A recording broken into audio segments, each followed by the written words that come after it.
കൊല്ലം കടപ്പാക്കടയിൽ യുവാവ് കുത്തേറ്റ് മരിച്ചു. കടപ്പാക്കട സ്വദേശി ഫിലിപ്പാണ് മരിച്ചത്. സുഹൃത്ത് മനോജിനെ പോലീസ് കസ്റ്റഡിയിലെടുത്തു. അരുൺരാജ് കൊല്ലത്തും ചെയ്യുന്ന അരുണിന്റെ സുഹൃത്താണ് ഇപ്പോൾ പിടിയിലായിരിക്കുന്നത്. എന്തായിരുന്നു കൊലപാതകത്തിലേക്കുള്ള ഒരു പ്രകോപനം? വിവരങ്ങൾ.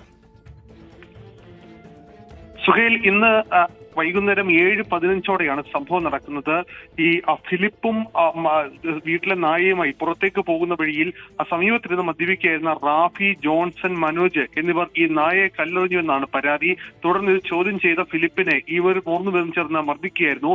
ഈ മർദ്ദനത്തിനൊടുവിലാണ് കൈ കരുതിയിരുന്ന മൂർച്ചയുള്ള ആയുധം ഉപയോഗിച്ച് മനോജ് ഈ ഫിലിപ്പിനെ ആക്രമിക്കുന്നത്. ആഴത്തിൽ നെഞ്ചിൽ മുറിവേറ്റ മനോജിനെ ഈ ഫിലിപ്പിനെ അടുത്തുള്ള സ്വകാര്യ ആശുപത്രിയിൽ എത്തിച്ചെങ്കിലും ജീവൻ രക്ഷിക്കാൻ കഴിഞ്ഞില്ല എന്നുള്ളതാണ് പോലീസിന് ലഭിച്ചിരിക്കുന്ന വിവരം.